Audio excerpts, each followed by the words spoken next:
period. On my black, brown, and indigenous. Gotta holler if you really feeling this. Gotta holler if you really real enough. Other rappers is delirious. Yeah, it's really that serious. Better holler if you really feeling me.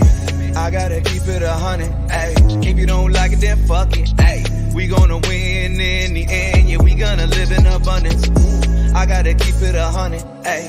If you don't like it, then fuck it, ayy. We gonna win in the end, yeah, we gonna. I gotta keep it 100. We gotta stop all the stunting. You know we coming from nothing. Yo, you talking about money, you bluffing. We gotta do something different. We gotta change how we live in. We gotta do better for women. We gotta do better for children. We gotta listen to victims, whether Jewish or Muslim or Christian. It doesn't matter your religion. You gotta stand against the system, or else you just another villain. How you just sitting there chilling?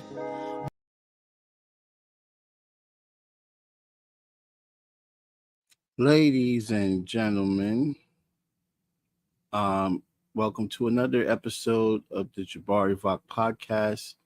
My name is Jamar Jabari, and we are getting close to the end. It's so hilarious how Aly is back on the show. When they were the season finale for season 1, and now all of a sudden they're like the second to the last episode of the season finale for season 5. It's so hilarious how that is, but really, really dope. If you don't remember Aly, they are they are actually the founder of the Magic Press, which has done a lot of things gearing towards like the arts here in the New London, New Haven, all different types of areas. Actually, I'm just going to let them talk about the great things they do instead of trying to like give a summary off the fly. I think that's a better idea.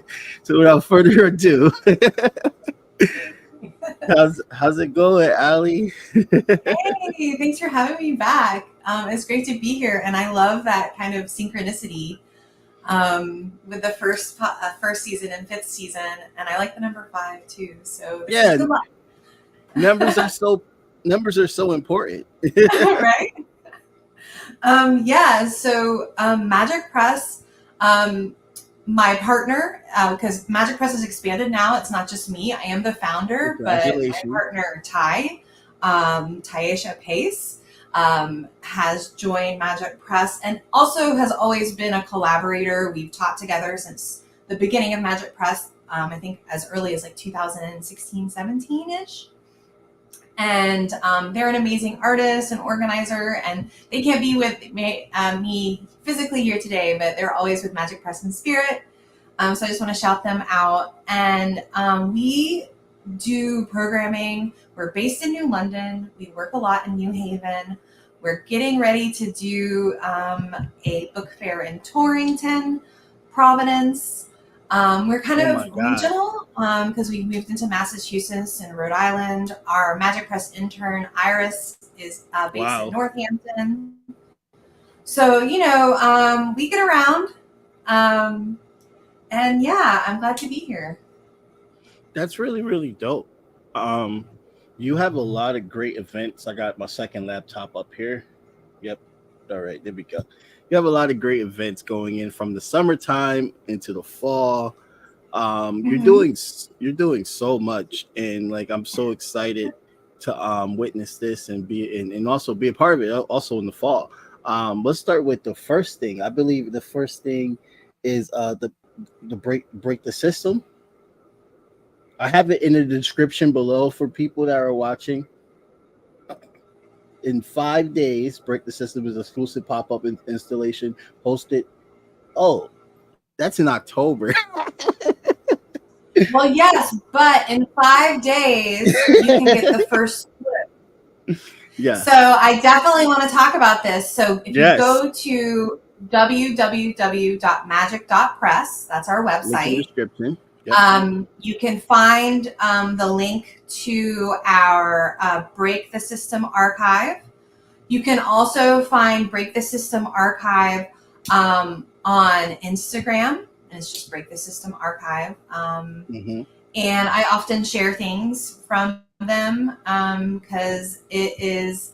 I helped assemble and not assemble, but helped like get all the boxes and stuff when Ty was first offered the archive. So this is, gosh, a project that's like 5-6 years in the making, and nice. It's a really cool event. And I don't want to talk too much about it because it is for the curious. So you have to come see and come find some clues. Yeah, very, very, very awesome. So, like, it sounds like, well, you don't want to talk too much about it, but it sounds like a journey. Definitely sounds like a journey. Yeah, it's definitely something that the kind of theme of the project is, if you're here, you belong. This is for you. So if you're here, this is for you, which is a poster or an image that we found in this archive, which is this amazing archive of just radical zines, posters, a lot of paper, of just a record of radical organizing, a lot focused around the Chicago area, but ranging from like the earliest piece we have is like from the 30s maybe, and the closest piece we have, I think it goes to like 2002, 2003. But it has just such a beautiful record. And I say we, and I just really want to stress this is Ty's baby, and a project that wouldn't have happened without them. So nice. They could talk more about it, and you got to come find out about it because it really is. There's so much to it, and it really comes alive in person. So I'm excited about that. Yeah, I'll definitely. Am I allowed to take pictures when I show up? I don't want to. Oh, absolutely, yeah. We're not precious about archiving. This is an archive for the people, by the people, and we want. The reason that this project exists is because we thought this material needed to be shared and needed to be accessible to as many people as possible. And some of the things that we're doing in Magic Press in the upcoming year is actually doing some reprints of some zines from there. And Ty is now curating the zines we're going to print. And we're really looking for zines that have useful information that we can use in organizing still today, because we're finding a lot of useful stuff that we've already put into action, actually, which is kind of fun to radicalism is older than they want us to know.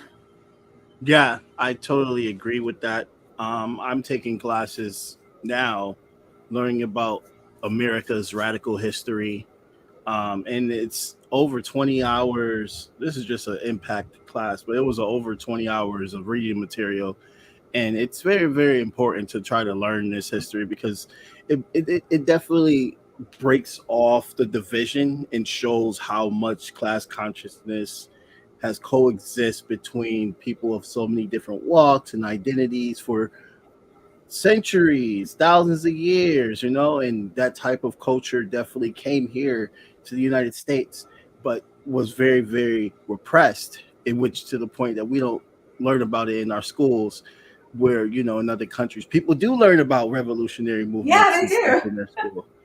We don't do that unless it's about the French or the Anglo-Saxons. Right? Yeah, like revolution is only for white men in America. Yeah. And I think you'll notice I'm wearing the keffiyeh scarf. Yes. And one of the things that I was aware of Palestine at a very early age because the Irish resistance and Palestine have been connected since the 1970s because it's the same oppressor. And it has to watch as a child, I came from I didn't know it at the time, but a family that was, pretty radical in its leanings, particularly around Irish resistance and the IRA. And so I had an awareness of it as a child, but not in a very obvious way, just in that I knew that the Palestinians were the good guys, to put it in a child's understanding. And then, you know, that to know that that alliance has been there since the 70s. So that's, you know, 50 years ago. I think 73 is when they started organizing more together, but I could be wrong. I don't know the dates on that. But yeah, like it's just like there's a rich history, and the more I learn about radical history, the more the less I feel alone. You know, like sometimes it can feel like, oh my gosh, this is so overwhelming, but like I'm not alone, and I'm not even alone today. I'm not alone in history.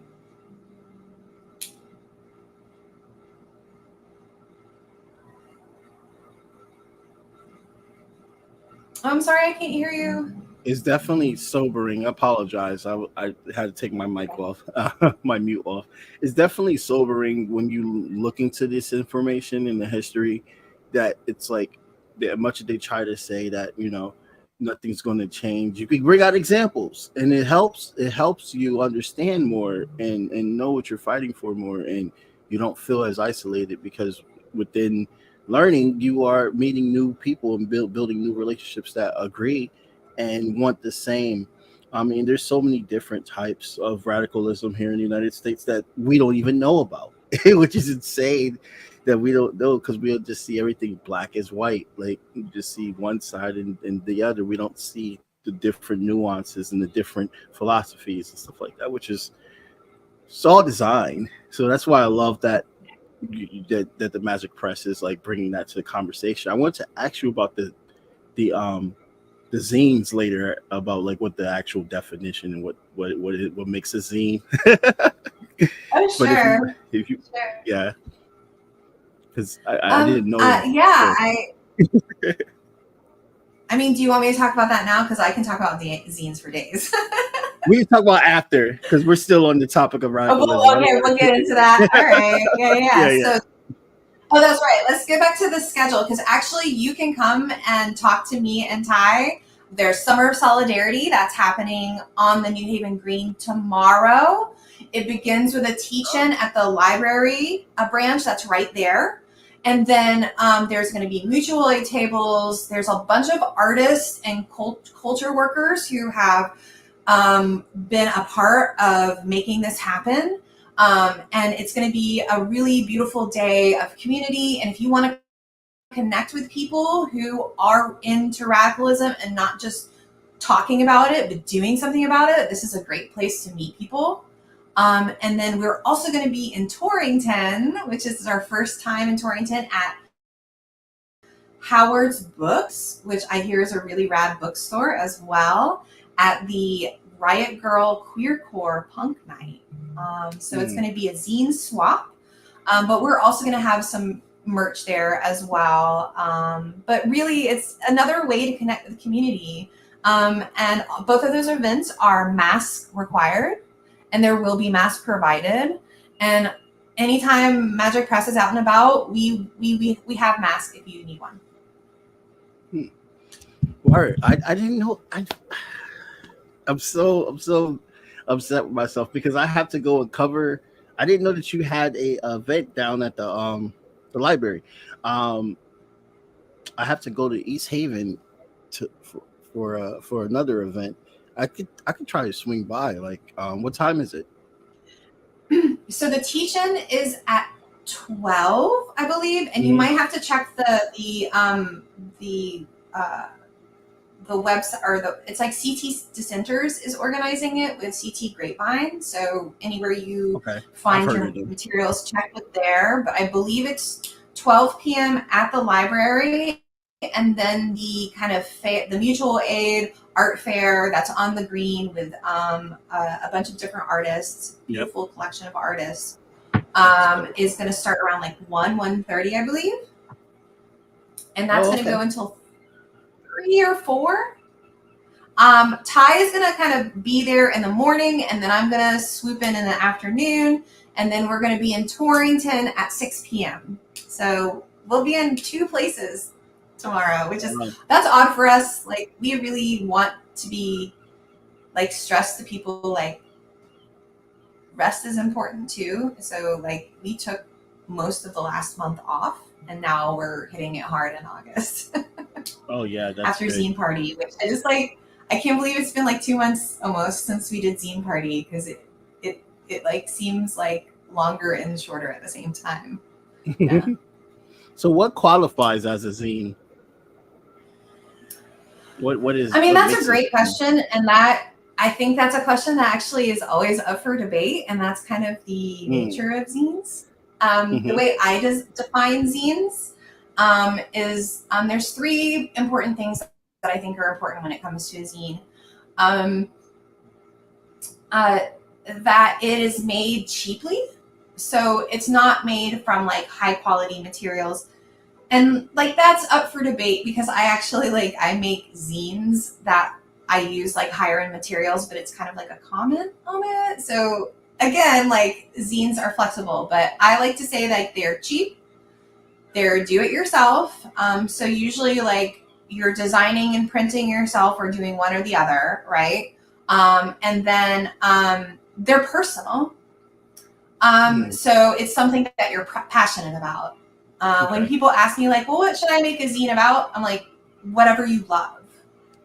And a lot of times zines too, there's a bunch of different categories of them, but the origin of zines, some people do say the origins are in fanzines, but I actually think Ty and I have done some research into this, and we believe both that zines originated during the Harlem Renaissance when they began publishing some of their poetry. So like kind of, you know, it was happening around the same time, because like the sci-fi of the 1930s was coming around the same time as like the Harlem Renaissance like kind of era. And so like a lot of things, they happen simultaneously, like a lot of self-publishing. But, you know, I even kind of trace the origin of the zine way back to early abolitionist pamphlets, which were, you know, self-publishing was a really important part of abolition from the very beginning.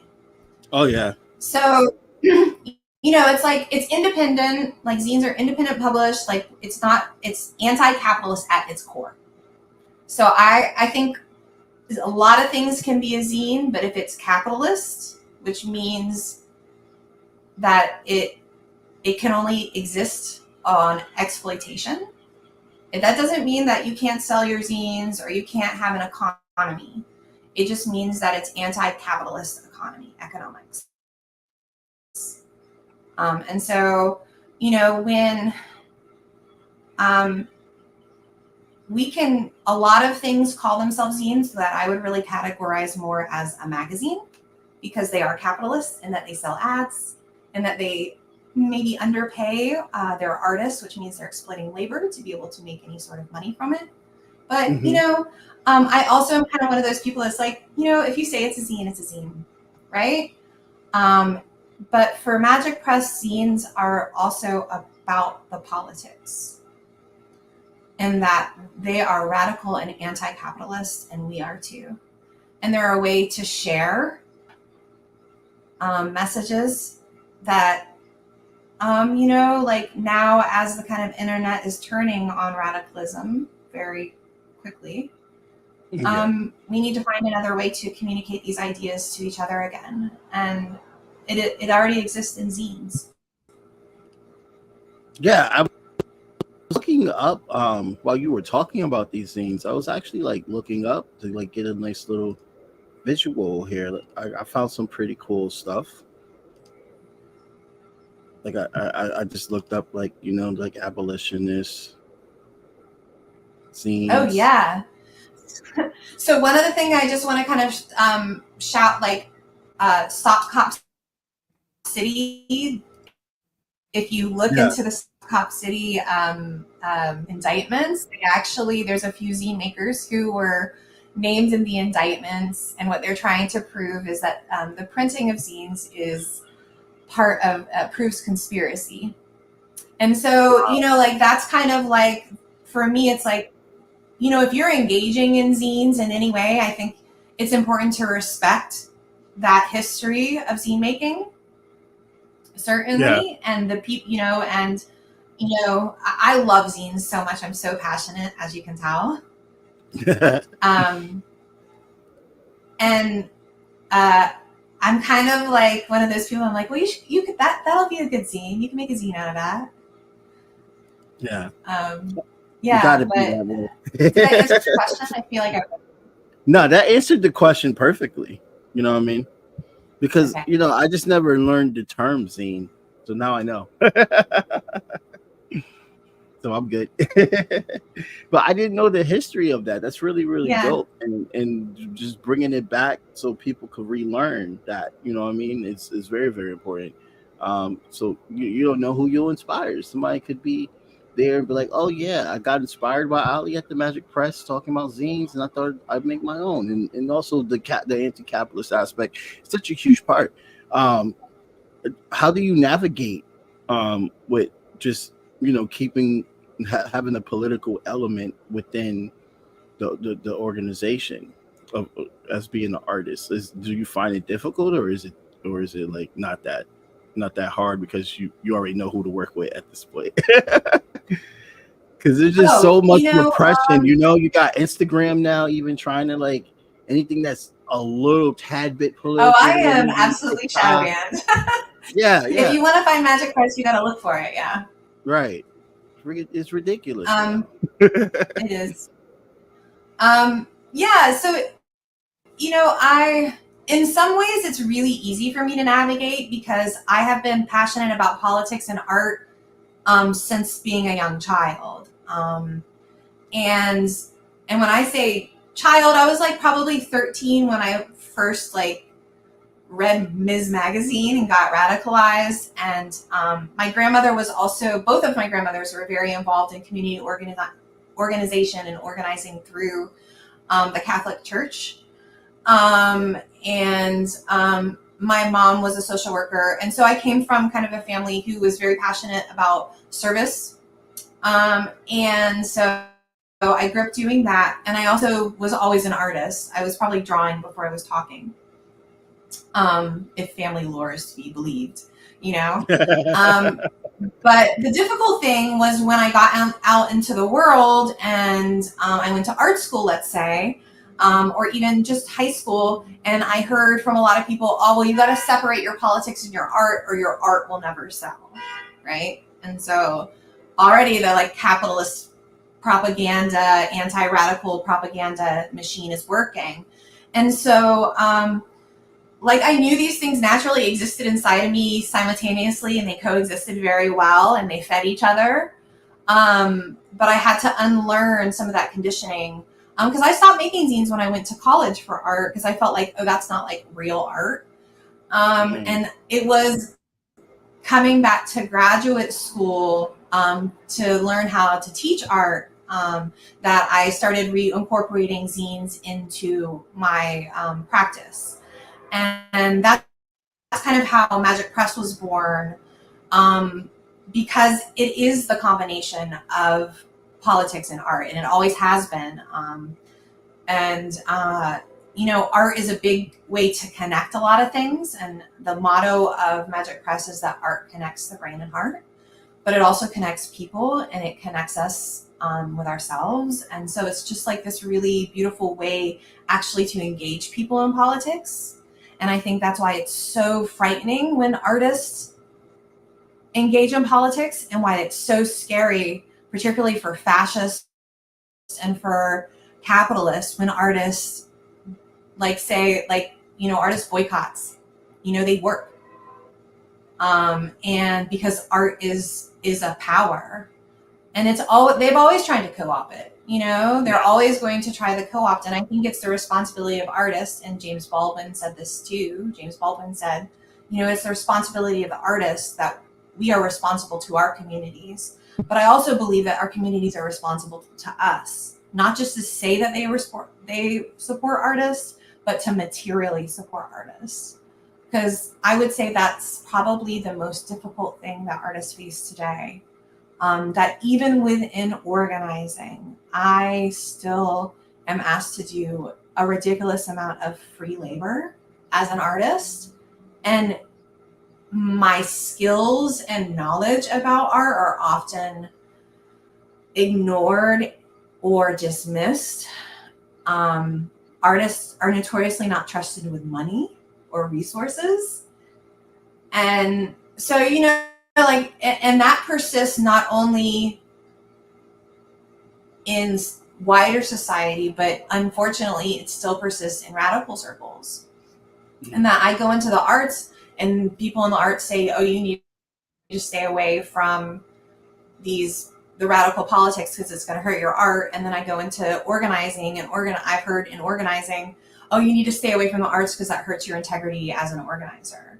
And I think neither of those are true. I think that actually, like, art and organizing are natural comrades, collaborators. And this is not a new idea. That's why the arts was such an important part of the Black Panther Party. And you don't know how much everything you just said is exactly how I feel.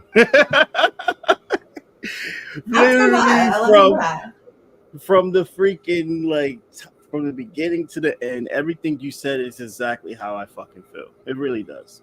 I do really feel that way. And, like, I'm constantly feeling that pull and tug between being an artist and being an activist 24/7. And it's like, there was a woman named, I can't think of her name right now. We all know her name. Everybody talks about her 24/7. She was the husband of Oscar Rivera, right? The artist, was his name Oscar Rivera? Is it Frida Kahlo, Diego Rivera? Is that who you're talking about? Diego Rivera's wife. Yeah, Frida Kahlo. Frida Kahlo. I apologize, comrade. Rest in peace.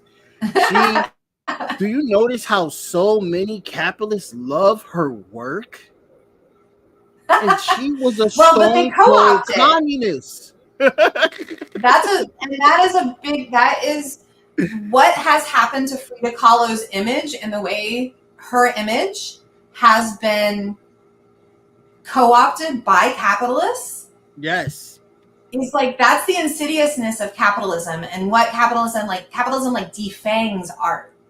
Yeah. So Frida becomes a brand instead of an actual human person who was a radical communist. Yeah. And would have, like, probably hated most of the people that wear shirts with her on them. Do you know what I mean? Yeah. Like, and she, like, she's also, like every human being, there's, we have to talk, like, she borrowed some indigenous Mexican dress and stuff. And so there is, I've read some kind of pushback from indigenous, peoples there about her co-optation of that, but that's, like, another thing. That's not a reason to, like, throw Frida out the window, because she's also an amazing disabled artist, and who made art about her experience as a disabled person. And I think that's, like, why her art is still today, like, if you ever have a chance to see a Frida Kahlo painting in person, number one, I think most people are surprised because they're small. Mm-hmm. And what I like to say is, like, most of her paintings were painted in bed. So she, like, the art that we love about that she made, she made as a disabled artist in this world. And I think that's probably why she was so radical, because she knew what it was to be dehumanized by capitalism. Yeah. And that's why I brought her up, because everything that you're describing is literally the tug back and forth. And, with this platform, I've never really got into it because I didn't want to, like, get into it. It's just so annoying. Let's do it. Let's get into it. It's just really so annoying that people here, I'm not talking about anybody else, but people here, especially in the metropolitan area, the big urban metro areas where everybody wants to be at, make money, like Los Angeles, New York, New Haven, back here, Connecticut has a lot of great, beautiful talent.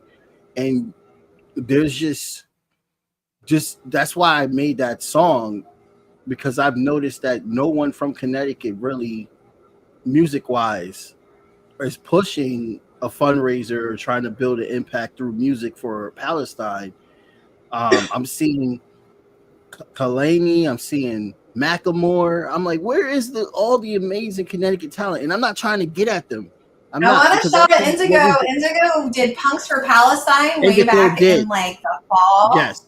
And yes, they have done some amazing live shows for Palestine. So I just want to like, yes. there are some people out there, but it is disappointing to see silence from some people who who have used radical politics to make their reputation. Yeah, I Indigo was the first one. Sorry, homie. I'll tell them tomorrow when I see them at the event. We're like, my bad. Love you, Indigo. But like, I do. I'm a fan. I've been a fan from day one. I fan out when I love yeah. Go listen to Indigo's music. Yeah, I'm so proud of them, because I always knew they had it in them, but they were shy as hell. And I met them in their early. So I was just like, I know that you want to do music. Like, you over here. They blow my mind. It's amazing. It's very, very proud of them. But yeah, like, that's what I'm saying. Like, like, it's the fear. There's so much like strong fear. That's why I feel like fascism is growing here. Because it was such a silence, and people took a long time to even say anything. And now a lot of people are saying things. That's good, but like, that silence you cannot forget about at all. Like, you can't really forget. And yeah, it is hard. Yeah. Sorry. Well, and I want, like, for me too, that's part of the mission of Magic Press, is we want to agitate. Like, that's part of what we do is that, like, that's again coming back to the power of art, is that some of these ideas are really complex and they're really hard. And I just, like, I have a lot of like compassion and forgiveness for artists too, because we are struggling so much for resources. Yeah. And that is how capitalism controls us, right? And so, especially, so I always say this to fellow white people who want to practice anti-racism, is we have to give up some of those. We have to give up our expectation of some of those resources. And to hold ourselves to the ethics and the moral values that we have to learn to do more with less and find abundance in community. Because resources are a lot more than just hard cash. Resources are like our networks and our people. People power is there. The power is in the people. I truly believe that. And so, like, I think art is one of those things that, like, we can kind of like work the people up. Yeah. Protest bands are huge. Protest bands and zines go together. That I got my first zine in 94, 95. I don't know exactly. Because I'm an old person. And those memories are a little bit fuzzy. But I got my first zine at a punk show, and it was about testing on animals and banning testing on animals. And like, actually, like, that's one of the examples I always bring up. I'm like, zines and protests fucking work. Because now, don't you see, like, I don't know if, like, animal testing no longer exists. Yeah, I mean, I don't know. I haven't heard of any. 100% true, but I know it's, and so, like, animal liberation is part of, like, radical politics. And so, like, that was kind of like my first zine. I remember it, like, very clearly. I wish I still had it. It was on blue paper, like the blue, light pastel blue copier paper. And it had a very graphic image of bunnies being tortured. Oh my God. Yeah. And that's like, Jesus. Yeah. Like animals being tested, like, I think makeup was being tested on them. It was about, we boycotted Gillette. So it was like, don't use Gillette products. And then it had a list of other Gillette products to was use. doing that shit? Oh my God. So that was like, God, I wish I could find that zine somewhere, but I don't know. I got it at a show in Charleston, South Carolina somewhere. So if anybody ever like remembers that zine, I would love to find it. Big on South Carolina for having that, because they always going in on South people. And I got some family in the South, man. Yeah, I grew up in Charleston, South Carolina. And so, yeah, that's actually where I started organizing, is in South Carolina, and learning about radicalism was down south. Oh, that's really dope. Yeah, and I have a lot of friends down south, so don't talk shit about the South in front of me. Yeah, the South is a good place, man. Not just the bad apples. There's good people down there, and they work hard. Right. I mean, they work hard to have radical community down there. Hell yeah. Like, even when you talk about like what the farmers had to go through, like people don't even know like what the farmers went through. You know what I mean? Like, there should be some like re-encouraging of like showing their struggle, because they started throwing fists and shooting back at the police. You know what I mean? Like, it wasn't just, oh, you guys are just going to look it up. Actually, you know what I mean? I was watching a movie with my son. My son is like really into like old movies and screenwriting and stuff. And so we've been going back and watching, and we watched, it was The Grapes of Wrath. It was like the old one, and it was Rick Steinbeck. So it's about like the migrant farmers in California, I believe. And there was this whole scene about like the cops and the landlords kicking people off and hunting people down in their migrant camps. And like and like it actually was a really interesting way to have a conversation where I'm like, this is still happening, you know? But one of the scenes, the community rallied and like sent the cops away. And I was like, that's what we need to see again. Right. You know, like people need to stop filming the cops and start de-escalating the cops.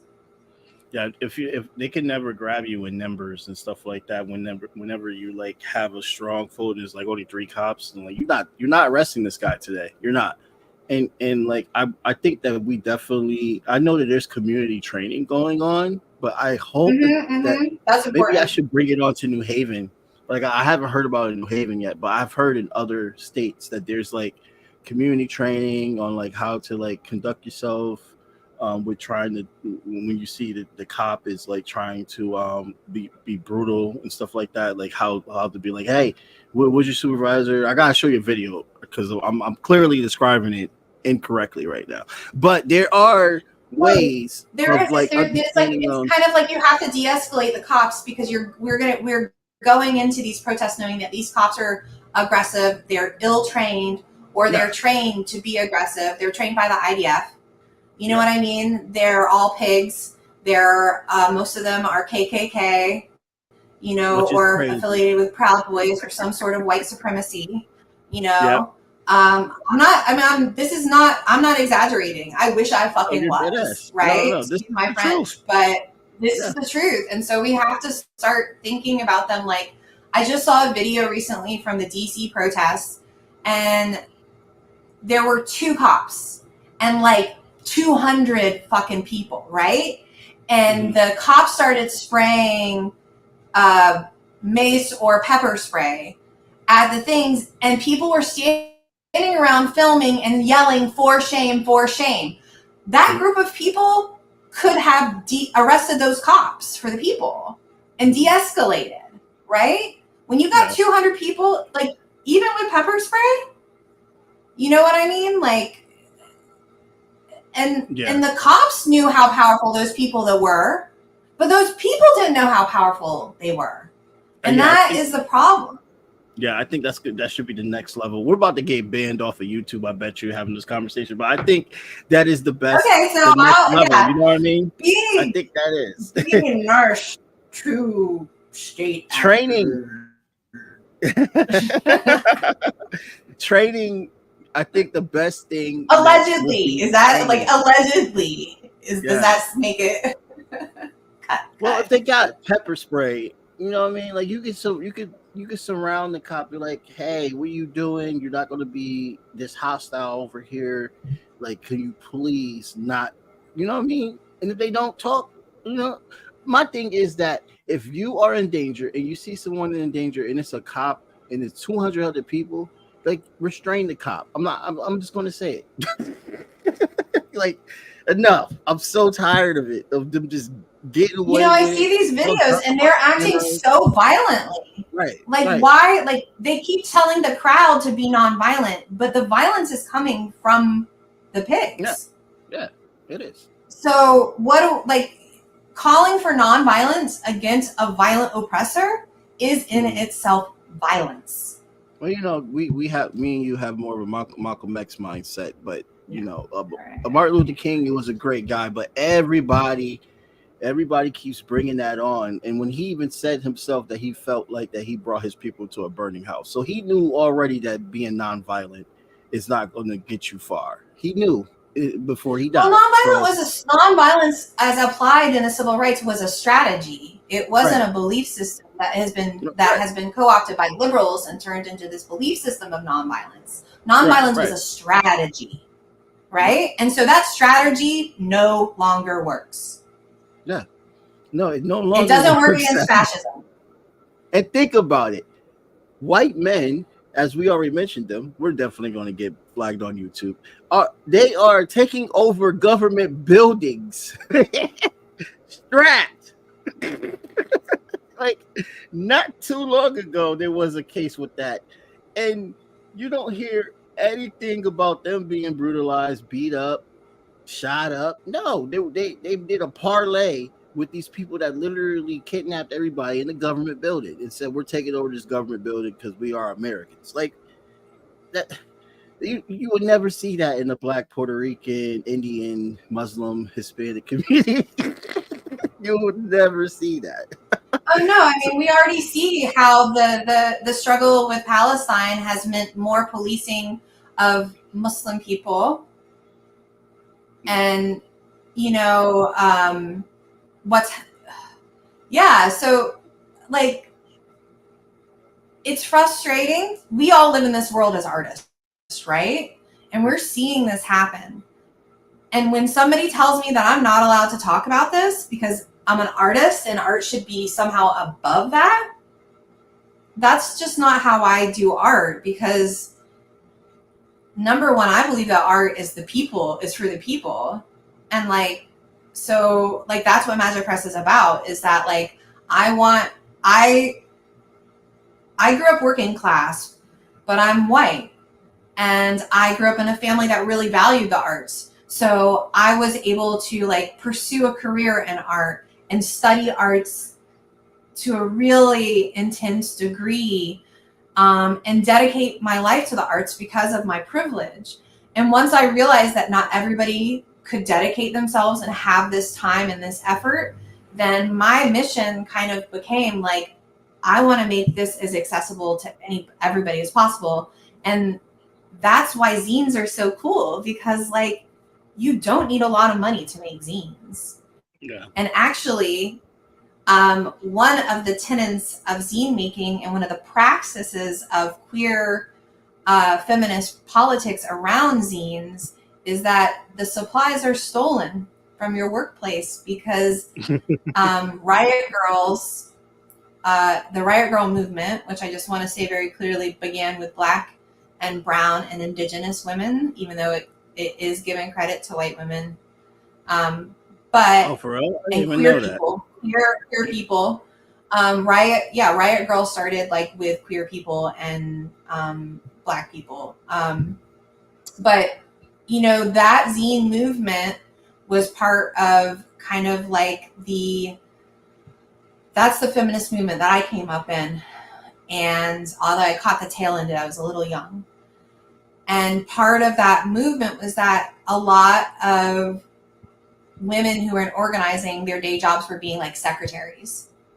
And so you had access to copiers, you had access to staplers, you had access to tons of paper and office supplies. And so we started making our art and distributing our materials, because free is cheaper than anything, right?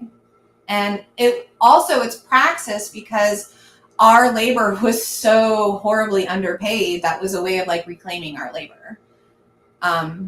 Because a worker really can't steal from the boss. Yeah. Because the boss has already stolen way more than could ever be repaid.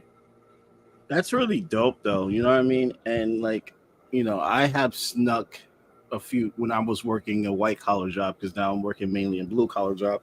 I can't do that as working in a blue collar job, but when I was working in a white collar job, yeah, I definitely was printing out flyers and stuff like that. Like, hey, make sure you guys come to this event. Come to this. What is this about? Is this about Learn That Call again? Yes, it is. Yes. Okay. Yeah. Whatever. I encourage everyone to use whatever resources they can get their hands on, especially if you're a worker.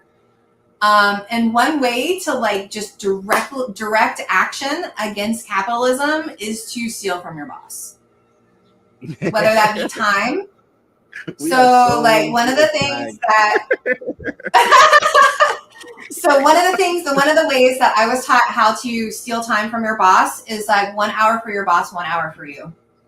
So 1 hour for your boss, 1 hour for you. When you do 1 hour of labor for your boss, give yourself 1 hour labor for your whatever personal projects that you have. And do it at work. So if you work an 8-hour day, that's 4 hours for yourself, 4 hours for the boss, and take a long lunch. Oh my God, Aly, they said that. If anybody, oh no, I'm like, okay, wait. I'm applying for a job. I'm applying for jobs.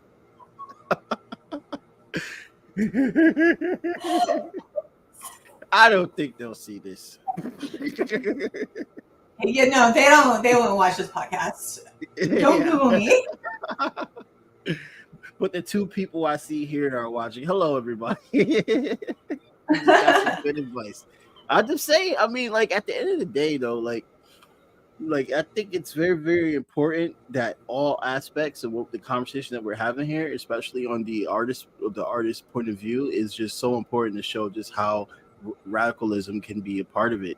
And throughout history, your ancestors, your people was doing this before you. Your cousins, your nephews, they all come from that same kind of that cloth, and that we just need to remind people of that so we could not have this type of silence that we're having right now, because we're in such a horrible time. We need artists, we need musicians to start coming up with great projects to share with us, just so we can feel better, just to cope with. You know what I mean? We got the old man finally leaving. We all knew that he was going to leave, and then you got the orange monster right behind him, and the I hate identity politics, but Kamala Harris is a cop. Like we're in a very showing capitalists showing their ass type of situation here, where like we don't really have anywhere to move forward. We just have a stalemate of hell. Yeah. Well, electoralism, democracy has also been co-opted by the capitalists and the fascists. Mm-hmm. So it's not really a system, again, it's not a system that works to do anything for the people anymore. Not that it ever really did. Mm-hmm. Or if it did, it was like, I'm an anarchist, so I don't believe in the state. But yeah, like it's a figment. The state is a figment. But like it's a reality that we all have to live with. Yes. And so it's a reality that we all have to live with, the state, but it also is like a figment in that like the people are more powerful than the state, really. I mean, like, anyway, I'm going to try not to get us banned. But as an artist, I want to say to every artist out there that might see this or hear this is like, it's okay to be afraid. Because it's scary right now to be an artist, right? And a lot of artists I know are living hand to mouth because it's really hard to make a living in the arts. And so it's tempting to sell out our beliefs, right? It's really tempting. And I understand, but like when we work together and we have solidarity and we hold the line for other artists particularly and support other artists by like not taking that job with that really shitty gallery that we know abuses artists. you know? Not looking the other way when you see Black women artists being treated like shit, but you're okay because you're white. Oh yeah. Right? And so like I don't really at this point I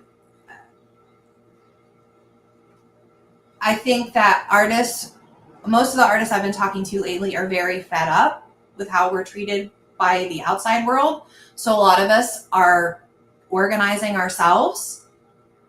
And actually, I want to shout out. So August 1st is also the deadline for CT Grapevine's first group open call zine.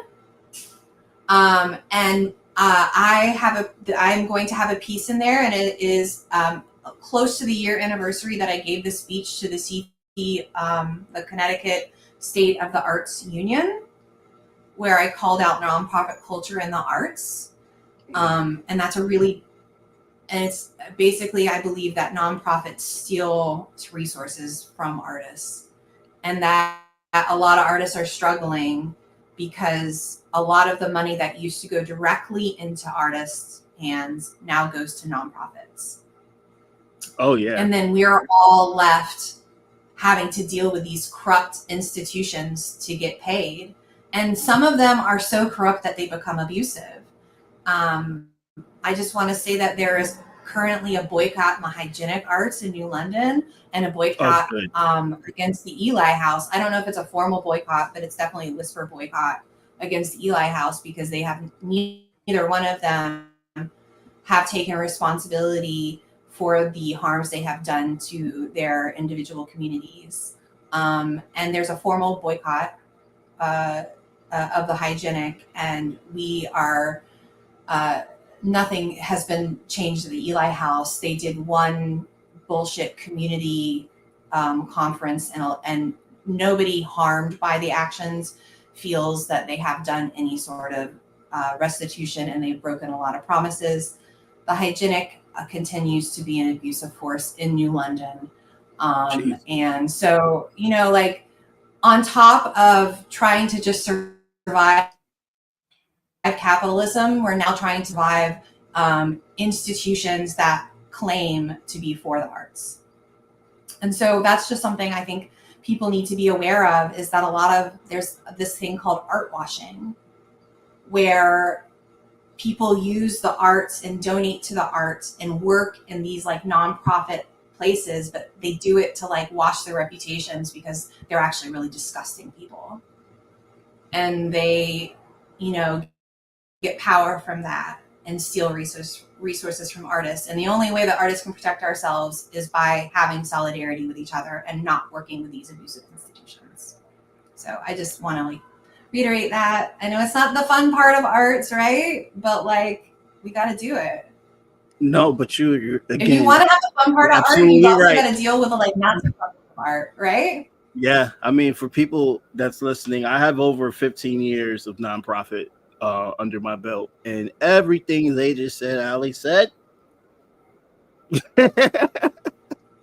they have sapped. And look, I'll be transparent. I worked for nonprofits too. That's how. So, and that's how we artists have been dehumanized as well, because working at nonprofits is now one of the only spaces. It's academia, nonprofit, or generational wealth. That's the only way you can be an artist these days. Only space. Because there ain't nothing else for us. And academia is just as much a pile of snakes as nonprofit. So don't even get me started on that. Yep. Going to RISD is radicalized me and made me think, I don't think tenure would never be anything that I would ever pursue because of what I saw at RISD. That's deep, Aly. And I love a lot about RISD, and I learned so much, and there's a lot of great people there, but my experience there also radicalized me. But it's true though. I mean, it's just something that people don't want to talk about, because at the end of the day, for instance, we're not talking about New Haven Arts, but it's at the end of the day, I gotta F with the New Haven Arts if I want to be relevant in New Haven with my art. I have to. And that's a nonprofit. And I'm not going after New Haven Arts. I'm just giving an example. No. Like, yeah. But it's like important that you have to have a relationship with these big nonprofits and organizations in order to have some type of like relevancy. If you don't, it's really difficult on you unless you already got a name. Unless you already got a name, then you're fine. But that's why it's so easy and I think. And that's why it's so easy for those spaces to get corrupted, is because it's very easy to silence people when their living is based on being silent and their reputations. And that's why I say this to white artists: ruin your fucking reputation. Ruin it. Don't give a crap. It's not even like I care about my reputation, but yeah, I wouldn't want to have a good reputation at an abusive space. Right. Like, if I have a good reputation under white supremacy, what does that say about me? Right. Oh God, there's so much more I want to talk about. We got to do a part 2. Because I have to go to this, like I would love I'd love for Ty to join us, because Ty is a really good balance for me. They might have kept us a little bit more on track. Who knows? We might have gone way out of the other, because like Ty's a lot like me. Yeah, I got a lot to say. And you're bringing we've got a lot to say. But yeah, magic.press, if you're interested in anything we're doing, come see us tomorrow. Summer of Solidarity. It is a fundraiser for 5 families in Gaza. We're giving directly to the families.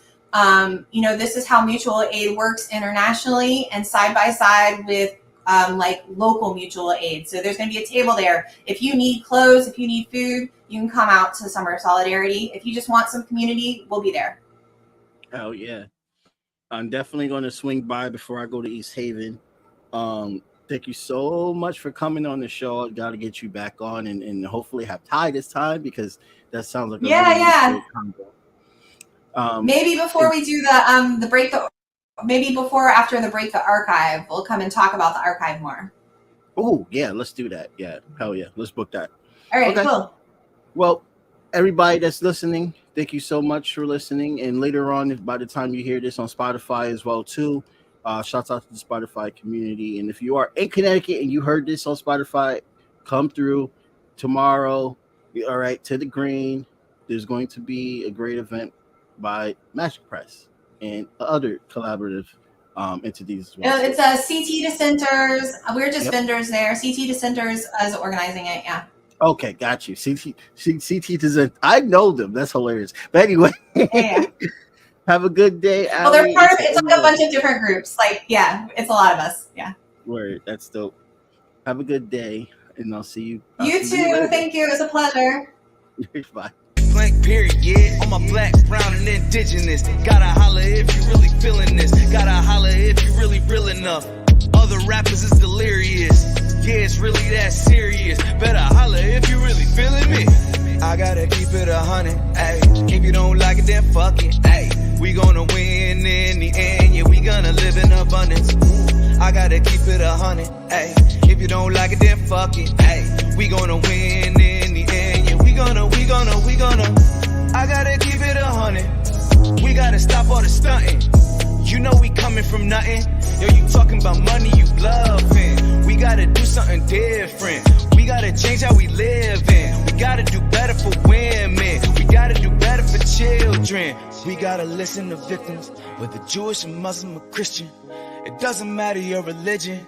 You gotta stand against the system, or else you just another villain. How you just sitting there chilling?